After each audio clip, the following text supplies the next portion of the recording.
o sea, en la respuesta que es la 4, dice que se observa en estadios iniciales, ¿no? Claro.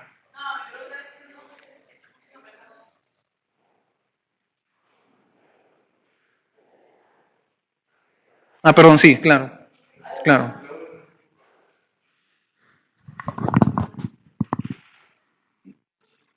No, o sea, el signo de Hawkins dice que es un signo precoz. Dice que excluye la necrosis avascular del astrágalo.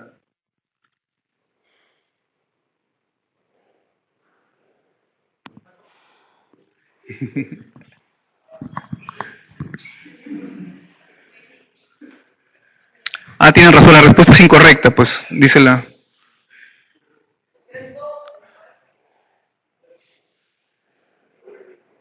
Ahí, claro, ahí tienen razón, pues sería la... Correcta sería la 1 y la 4, ¿no?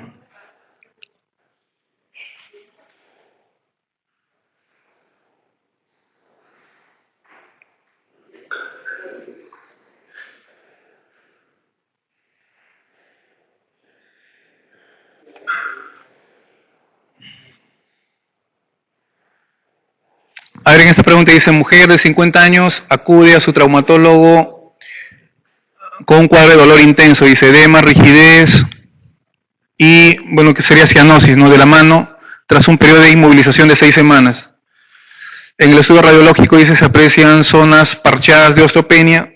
¿Cuál sería el diagnóstico más probable?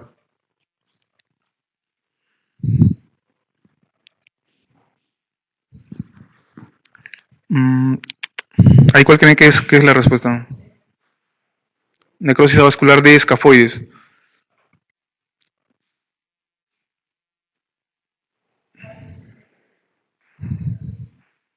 Dice por una fractura de radio distal, dice. Entonces, bueno, no hablan de escafoides, ¿no?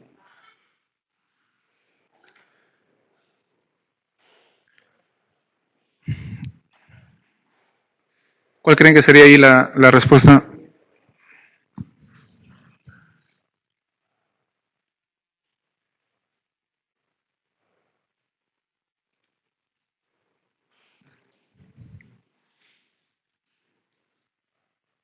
...50 años, dice dolor, edema, rigidez y cianosis en la mano, ¿no? Tras un periodo de inmovilización, tuvo una fractura de radio distal, una fractura de muñeca, no se operó, inmovilización con un yeso, y se le toma una radiografía en el control y se observa osteopenia en zonas parchadas, te dicen, ¿no? En el hueso. El diagnóstico más probable sería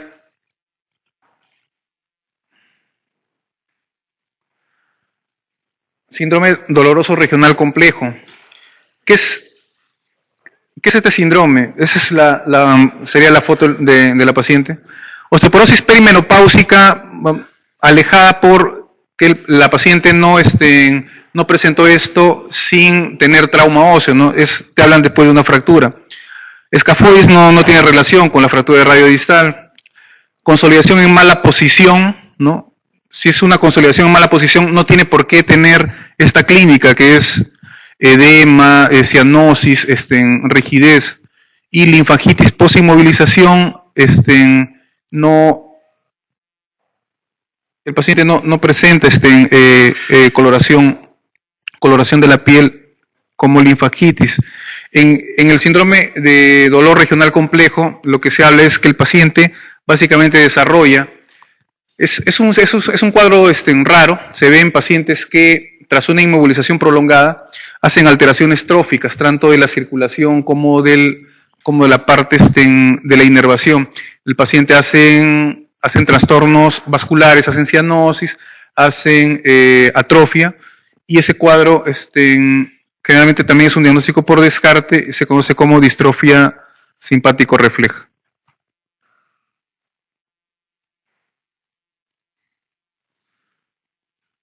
Vamos a resumir acá las características más frecuentes de fracturas, tanto del miembro superior como del miembro inferior.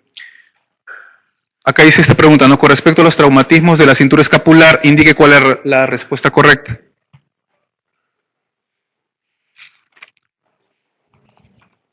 Ahí, ¿cuál marcaron en esa pregunta? ¿Cuál creen que es la respuesta?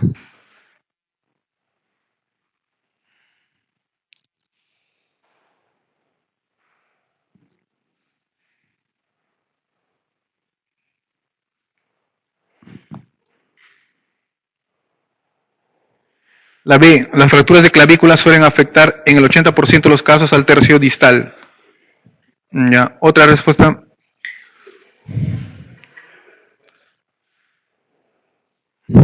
Normalmente la fractura de clavícula la más frecuente es la de tercio medio, no es la de tercio distal, ¿no? Entonces, esa sería. La 3. Todas las fracturas del tercio medio de clavícula se tratan de forma conservadora, mediante inmovilización con vendaje en 8 durante 4 a 6 semanas. Ahí dice todas las fracturas del tercio medio. Esa fractura de tercio medio puede ser expuesta, puede comprometer una estructura neurovascular. Entonces, cuando sean así todas, generalmente esas no te hablan, ¿no? ¿Cuál? La 4. La complicación más frecuente de las fracturas de clavícula es la pseudoartrosis.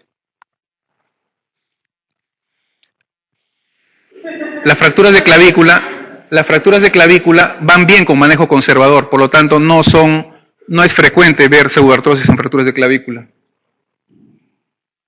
Ahí la respuesta es la 1. Las fracturas de escápula son raras. ¿En qué casos ven fracturas de escápula? Las fracturas de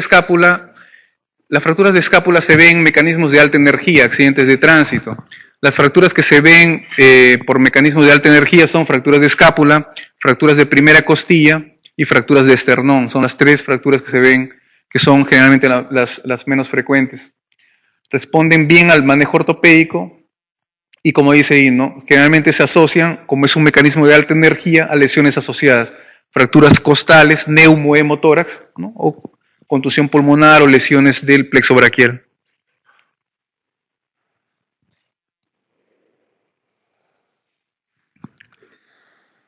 En las fracturas de clavícula, la mayor parte se localizan en el tercio medio, generalmente son por caídas sobre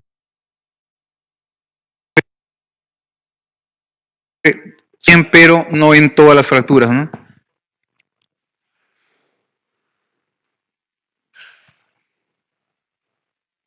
¿Cuáles son las indicaciones, en este caso, de manejo quirúrgico? Fracturas expuestas en todo hueso, ¿no? O sea, en todo hueso, que ustedes vean fractura expuesta, fractura abierta, es sinónimo de manejo quirúrgico. Fracturas desplazadas del tercio distal. Las fracturas del tercio distal generalmente requieren manejo quirúrgico. Lesión neurovascular, en toda fractura. Ustedes escuchen, lesión neurovascular es manejo quirúrgico. Pseudoartrosis dolorosa. En pacientes, como se mencionó, que se les da un manejo conservador, fracasa ese manejo conservador, es tributario también de manejo quirúrgico. Cabalgamiento, o sea, separación, te dicen, mayor de 25 milímetros, es un criterio quirúrgico. Y hombro flotante, ¿no? El sinónimo de flotante es manejo quirúrgico. En este caso, hablar de hombro flotante sería fractura de clavícula o escápula y fractura de húmero, ¿no?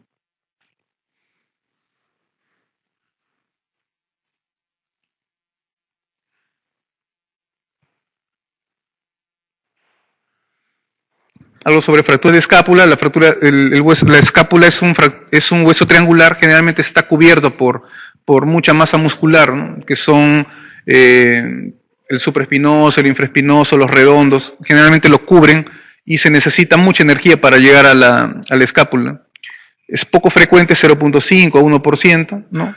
Y se debe, como dice ahí, a mecanismo de alta energía, ¿no?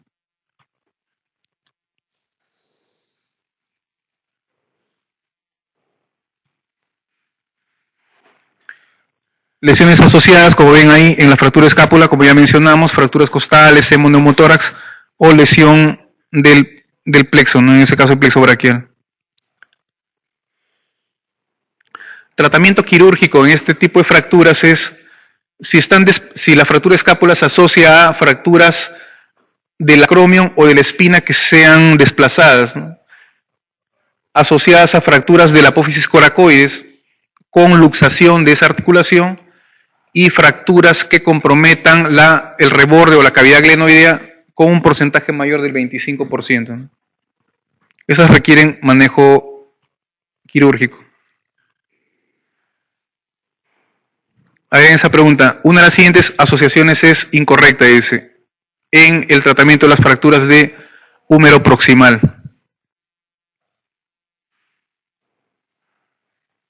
¿Ahí cuál creen que es la respuesta?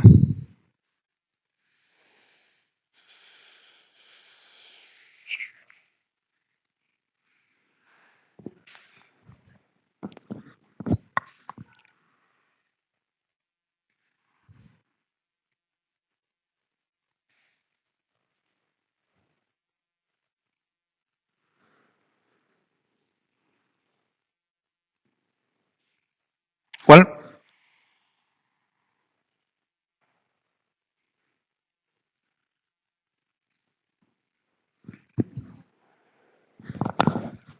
¿Cuál?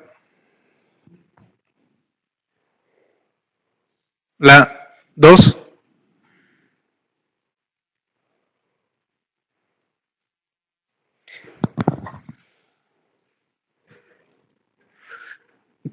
Para que sepan el manejo de las fracturas de húmero proximal, deben diferenciar los dos tipos que son más frecuentes, ¿no? Que es la fractura de cuello quirúrgico y la fractura de cuello anatómico. ¿Cuál es el cuello anatómico en el húmero proximal? ¿A qué nivel está el cuello anatómico? ¿Se acuerdan? El cuello anatómico es el que separa la superficie articular del resto del hueso. Y el cuello quirúrgico es la parte que separa epífisis de diáfisis. Cuello quirúrgico es quirúrgico porque es la zona donde generalmente se fractura el húmero proximal. Por eso la denominación de cuello quirúrgico. No son, bueno, preguntas un poco más complejas, ¿no? ¿Por qué sería incorrecto esto? ¿Por qué sería incorrecto? Vamos a ver las demás preguntas. ¿Sí? Fractura de cuello quirúrgico, que es la más frecuente, no desplazada. Manejo conservador, sí. Las fracturas de húmero, las fracturas de cuello quirúrgico que no están desplazadas, van bien con manejo conservador. Fracturas de cuello anatómico desplazadas en mayores de 70 años, prótesis. Acuérdense, similar en cadera, mayores de 70 años generalmente es tributario de artroplastía, entonces prótesis. Respuesta está bien. La 3, fractura en 3 fragmentos, impactada, con desplazamiento menor de 1 centímetro, 90 años, cardiópata. El manejo, analgésicos y comenzar movilización pasiva. Paciente 90 años, cardiópata, una fractura que está impactada, si bien está desplazada, pero es menos de 1 centímetro, no lo vas a operar. Entonces, manejo conservador. Fractura en 3 fragmentos desplazados, pero acá te dan la respuesta, ¿no? 50 años. Un paciente de 50 años no le vas a poner una prótesis, ¿no? Entonces, esa sería la respuesta, ¿no? Luxación anterior de hombro más fractura de troquíter no desplazada, reducción cerrada. En luxación, cuando hay luxofractura, en el manejo primero es reducción. Cuando les hablen de luxofractura, en la respuesta siempre busquen primero la reducción y después el manejo.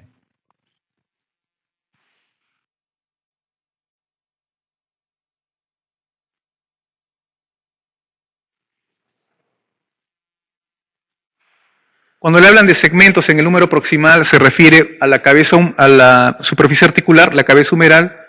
2 y 3 son las dos tuberosidades, el troquíter y el troquín, y 4 vendría a ser la diáfisis humeral.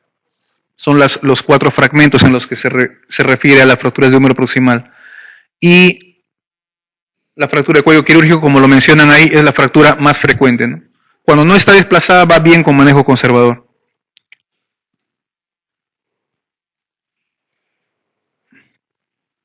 Es un gráfico de cómo es la irrigación, bueno, eso es un poco de anatomía, ¿no? Cómo es la irrigación de la cabeza humeral. La arteria que irriga el húmero proximal es las arterias circunflejas, ¿no? La arteria circunfleja anterior y la posterior, que son ramas de la arteria axilar. Son las dos últimas ramas que da la arteria axilar antes de convertirse en arteria humeral. Ambas arterias dan ramas ascendentes, que son las que van a irrigar a la cabeza humeral, ¿no? Entonces hay una pregunta que le puede salir, ¿cuál es la irrigación del húmero proximal o de la cabeza humeral? Son ramas ascendentes de ambas arterias, ¿no? Circunflejas, anterior y posterior.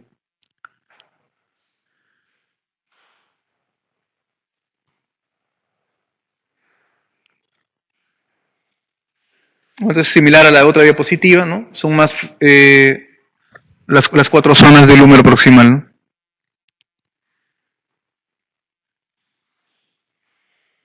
Y en fracturas de húmero proximal, en el tratamiento van bien con manejo conservador, ¿no? El manejo conservador es inmovilización con un Belpo, ¿no? Fracturas no desplazadas de húmero proximal, manejo conservador. Osteosíntesis, si el paciente es joven, ¿no? La cabeza humeral está intacta, o sea, no ha habido fractura en la superficie articular. Y artroplastía o prótesis es sinónimo de pacientes ancianos, ¿no? Mayores de 70 años, una fractura muy conminuta, fractura en 4 partes, y fractura que comprometa la superficie articular, ¿no? Son tributarias de artroplastía, ¿no?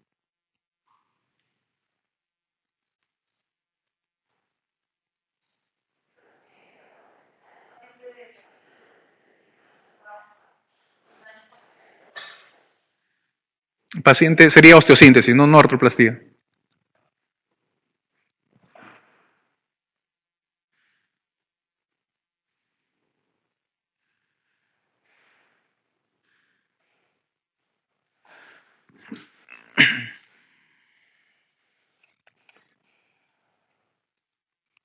A ver, esa pregunta dice, paciente de 60 años acude a urgencias tras sufrir una caída, presentando dolor, deformación e impotencia funcional del hombro derecho.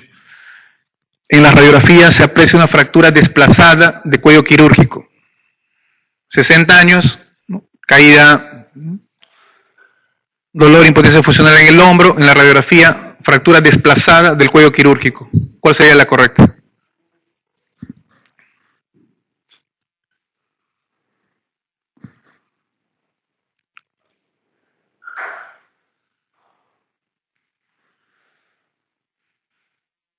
Claro, ahí te están diciendo, ¿no? Si no sería desplazada, iría bien con manejo conservador, pero está desplazada. Ya está desplazada, ya te están diciendo que tienes que hacer algo. 60 años para el manejo de fracturas es un paciente joven. La 4. El tratamiento sería reducción abierta, ¿no? Y fijación con una placa, ¿no? Normalmente, si ustedes leen bien el enunciado, normalmente la respuesta generalmente está ahí. Y el manejo, la osteosíntesis en una fractura de húmero proximal es con esa placa.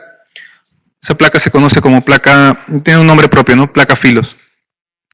Esa es una fractura de cuello quirúrgico, ¿no? Pero desplazada, ¿no?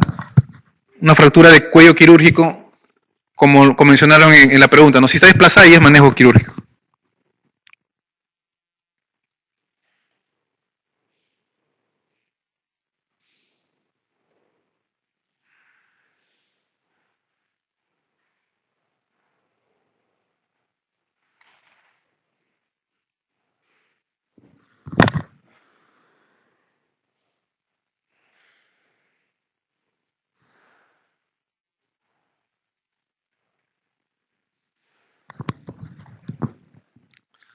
A ver, esa pregunta, con respecto a las fracturas de huesos largos, dice el miembro superior, se refiere probablemente a húmero, indique la respuesta correcta.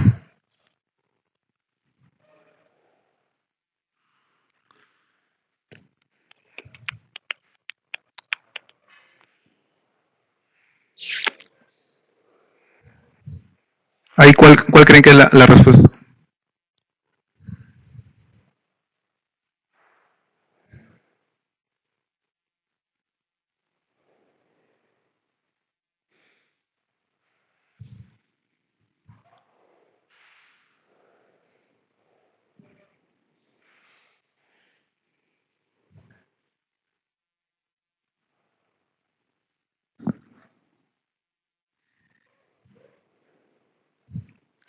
La 5, una fractura cerrada espiroidea de húmero.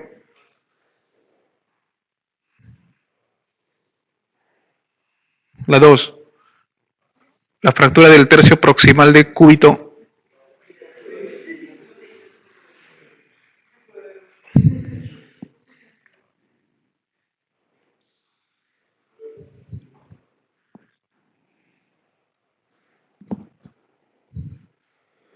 Cuando les abren de nombres propios, ahí generalmente tienen que saber la definición, ¿no? Fracturas ¿Saben cuál es la lesión de ese Lopresti? ¿No? Fractura de cabeza radial, ¿qué más?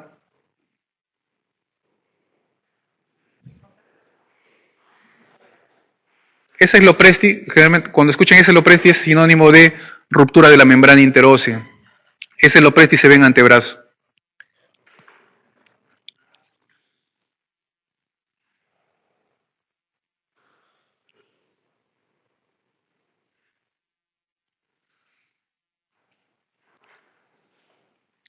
Ahí la respuesta es la 3. Vamos a ver por qué es correcta.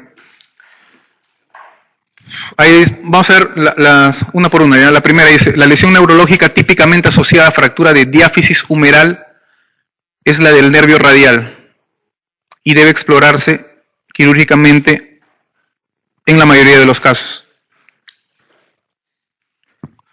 2 dice, la fractura del tercio proximal del cúbito asociada a luxación de la cabeza radial se denomina luxación de Exes Lopresti.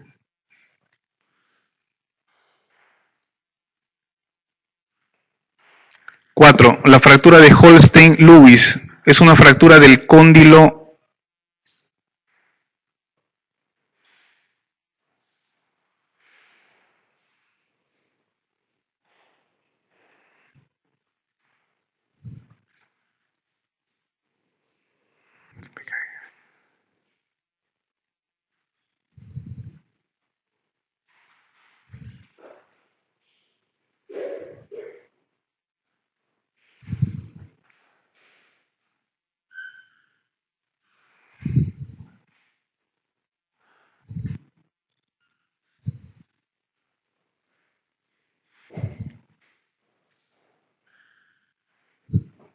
La fractura de Holstein-Lewis, dice, es una fractura del cóndilo humeral desplazada que se trata mediante extirpación. Ahí como le dije, tienen que saber los nombres propios, ¿no? Holstein-Lewis es la fractura de diáfisis humeral en la cual hay compromiso del nervio radial, ¿no? El paciente tiene una fractura de diáfisis humeral y viene en la clínica con la mano en gota.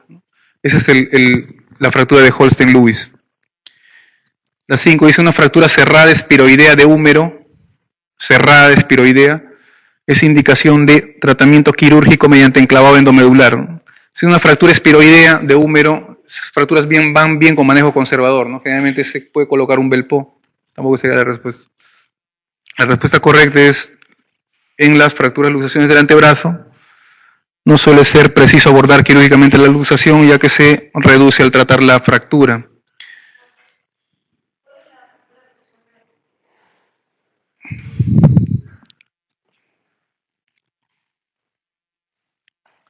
La fractura de Lopresti es la fractura de la cabeza radial, ruptura de la membrana interósea y luxación o abertura. Hay una apertura de la articulación radiocubital distal.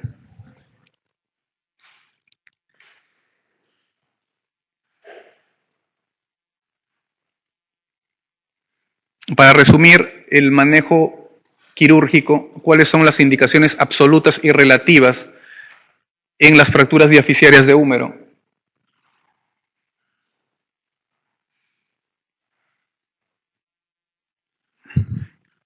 Absolutas, fractura abierta, ¿no? Como en todo hueso. Codo, hombro flotante, lesión vascular, PTM, lesión secundaria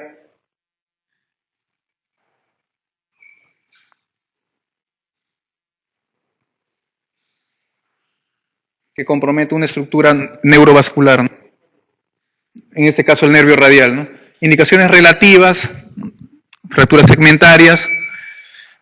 Fracturas segmentarias es una fractura con doble trazo, ¿no? En la que hay un segmento libre. Falla del tratamiento conservador, también puede ser una indicación. Transversas, patológicas, ¿no? En pacientes con Parkinson, por ejemplo, no van a tolerar manejo conservador, va a haber una hipermovilidad en el foco de la fractura, y lesión primaria del nervio radial también sería una indicación relativa, ¿no? Las complicaciones en las fracturas es lo que mencionamos, la fractura de Holstein-Lewis es la fractura de diáfisis humeral, en la cual hay compromiso del nervio radial y el paciente viene con la mano en gota. 18% de los casos, y la lesión vascular es poco frecuente, ¿no? Generalmente es más frecuente la lesión del nervio radial y es una urgencia, no es, requiere manejo quirúrgico, ¿no? Básicamente para descomprimir el nervio del foco de fractura, ¿no?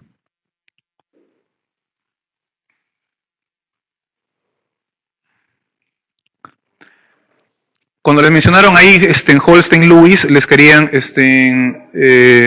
hacer confundir con Hans Steinhall. Hans Steinhall es la fractura del cóndilo humeral. Holstein Lewis es la fractura de húmero con compromiso del nervio radial.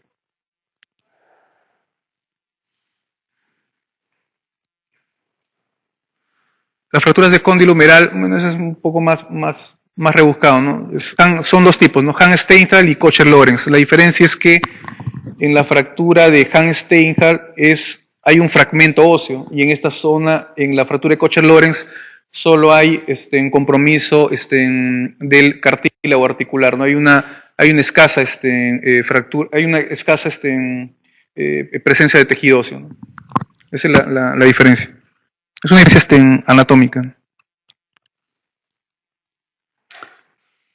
Como lo mencionamos, las fracturas, una pregunta que siempre hacen es, ¿las fracturas de antebrazos se consideran como fractura articular? ¿Por qué? Funciona como una articulación, ¿no? Son dos huesos unidos, la comparan con la rodilla, ¿no? El cúbito y el radio unidos por la membrana interósea, que simulando en la rodilla vendrían a ser los ligamentos cruzados, y tienen dos articulaciones, ¿no? Una superior y una inferior, que es la radiocubital proximal y la distal. La lesión de Esselopresti, como le dije, fractura de cabeza radio, lesión o ruptura de la articulación radiocubital distal y ruptura de la membrana interósea.